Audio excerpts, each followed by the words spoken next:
အားလုံးပဲမင်္ဂလာပါဒီဗီဒီယိုမှာပြောပြပေးမှာကတော့ကျွန်တော်တို့ run တွေ space တွေ zone တွေကို color တွေနဲ့ခွဲချင်တဲ့အခါမှာအသုံးပြုတဲ့ color scheme တစ်ခုကိုဘယ်လိုပြုလုပ်လဲဆိုတဲ့အကြောင်းပဲဖြစ်ပါတယ်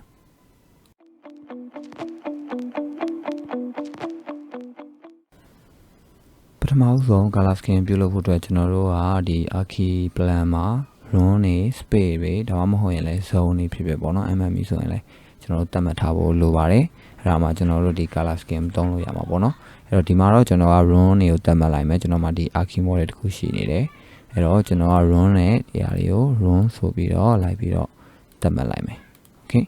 ပြီးရင်တော့ကျွန်တော်ကနာမည်လေးပေးထားမယ်ပေါ့ဗျာဒီဟာကိုဒီ run ကိုဆက်လက်မှတ်ပြီးတော့ဒီမှာ run လွယ်လွယ်ပဲပေးလိုက်မယ်ပေါ့ဗျာ name ကို run a လို့ပေးလိုက်မယ်ဒီ run ကိုတော့ကျွန်တော်က run b လို့ပေးလိုက်မယ်ပြီးရင်တော့ကျွန်တော်က run c ပေးလိုက်မယ်ဒါ run d လို့ပေးလိုက်မယ် sorry d ပြီးရင်တော့ဒါကိုကျွန်တော် run e လို့ပေးလိုက်မယ် okay ပြီးရင်တော့ကျွန်တော်တို့ကဘာထပ်ထည့်လို့ရသေးလဲဒါကတော့ကြိုထည့်ထားကြတာပေါ့ကျွန်တော်တို့မှာတကယ်လို့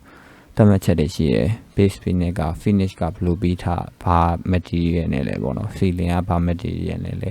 wall ကဘာ material နဲ့လဲ floor ကဘာ material နဲ့เนาะကျွန်တော် occupancy ဘယ်လောက်ရှိလဲ command ပေးထားတဲ့ကြောင့်ခွဲချင်တာလားဒါမှမဟုတ်လေ department နဲ့လားဒီမှာဆိုရင်ကျွန်တော်ကဒါကို MEP လို့ပေးလိုက်မယ် okay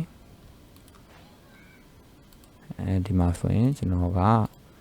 သူ့ရဲ့ department ကို ID လို့ပေးလိုက်မယ်ဒီအောင်ဆိုရင်တော့ကျွန်တော်က STR လို့ပေးလိုက်မယ်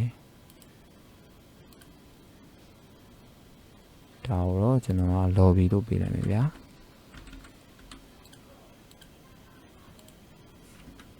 ဒါတော့ကျွန်တော်က archi ပေါ့နော်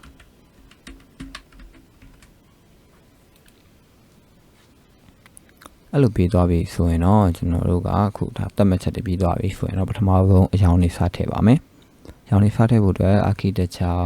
tab ကိုသွားပြီးရင်တော့ run and area ဆိုတဲ့ဒီ tab လေးအောက်မှာတစ်ချက်နှိပ်လိုက်ရင် color scheme ဆိုတော့တွေ့ပါလိမ့်မယ်အဲ့လေးကိုတစ်ချက်နှိပ်လိုက်ပါနှိပ်ပြီးရင်တော့ဒီ category မှာခုလောလောပဲကျွန်တော်တို့က run နေနဲ့ထားပြီးတော့အကြောင်းလေးကို color သတ်မှတ်မှာဖြစ်တဲ့အတွက် run ဆိုတော့ရွှေ့လိုက်မယ် okay လောလောပဲကျွန်တော်တို့မှာဒီမှာ name ဆိုတဲ့နေရာမှာABCDE ဆိုပြီးခံနေရှိတယ် department နေရာမှာ archi ID ဆိုပြီးတော့ရှိရပေါ့နော်အဲဒီမှာထပ်ထည့်လို့ရသေးတယ်ကိုကဟိုအောက်မှာရှိရကျွန်တော်တို့ခဏတော့ငါ occupancy နဲ့လား wall finish နဲ့လားထပ်ပြီးတော့ထည့်လို့ရသေးရပေါ့နော်အဲ့တော့ဒီမှာဆိုရင်လည်းကျွန်တော်အကြောင်းလေးပြောင်းလို့ရတယ် okay ကျွန်တော်ဒီအကြောင်းတောက်လေးပဲမြင်တောင်းလို့ပြောင်းလိုက်မယ်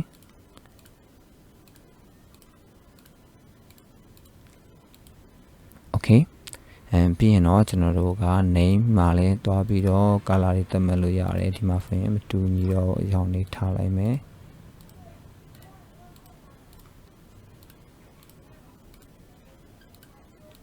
okay ပြီးရင်ကျွန်တော် apply နေလိုက်မယ်ပြီးရင် okay နေလိုက်မယ် okay ပြီးသွားပြီဒါပေမဲ့ကျွန်တော်အကြောင်းလေးပေါ်မလာတော့သေးဘူးအကြောင်းလေးပေါ်လာခြင်းဘယ်ကိုသွားနေရမလဲဆိုတော့ဒီ property ပေါက်ပေါ့နော် floor plan ရဲ့ property ပေါက်ထဲမှာရှိတဲ့ color scheme ဆိုတဲ့ဒီနေရာမှာ name လေးဖြစ်နေသေးတယ်အဲ့တော့ကျွန်တော်ဒီမှာနှိပ်လိုက်မယ်နှိပ်ပြီးတော့ကျွန်တော်ခဏရွေးထားတာ run နဲ့လုံးမှာအဲ့မှာကျွန်တော်က name နဲ့ရင်ခွဲမယ် okay name နဲ့ခွဲထားတဲ့ color scheme ဒီပုံစံတိုင်း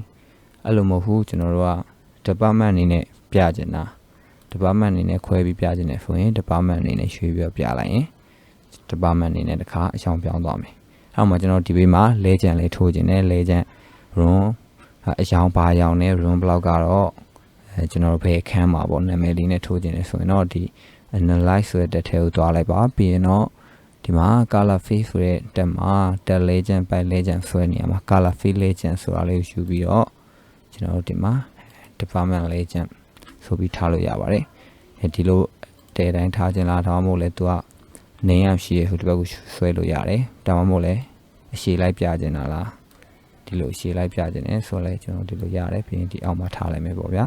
ပြီးရင်ကျွန်တော် sheet ထဲမှာဒါကိုပြမယ်ပေါ့တကယ်အဲ့လိုကျွန်တော်ပြောင်းလို့ရပါတယ်ခုဒီမှာထပ်ပြီးတော့ကျွန်တော်တို့ department နဲ့မဟုတ်ဘူး name နဲ့ပြောင်းမယ်ဆိုပြီးတော့ name နဲ့နှိပ်လိုက်ရင်လေဒီအောက်က run လေးကျန်ပါတခါလေ run လေးကျန်ဖြစ်သွားရပေါ့နော်ခဏ department လေးကျန်နေပြီးတော့အဲ့လိုမျိုးပြောင်းလဲပြီးတော့ကျွန်တော်တို့ color scheme တစ်ခုဖန်တီးလို့ရပါတယ်ဒါမှမဟုတ် space သတ်မှတ်ပြီးလည်းဖန်တီးလို့ရတယ်ကျွန်တော်တို့ဒီမှာ zone တွေသတ်မှတ်ပြီးတော့လည်းဖန်တီးလို့ရပါတယ်ဖန်တီးတာတော့တူပါပဲဒါကတော့ color scheme တစ်ခုအကြောင်းကိုကျွန်တော်ဖန်တီးပြသွားပေးသွားတာဖြစ်ပါတယ်ဒီလိုမျိုးစိတ်ဝင်စားပြtutorial တွေ Tickcam Today ကိုကြည့်ကြနေဆိုရင်တော့ channel လေးကို like and subscribe ပြုလုပ်ထားပေးဖို့တောင်းဆိုချင်ပါတယ်အားလုံးကျေးဇူးတင်ပါတယ်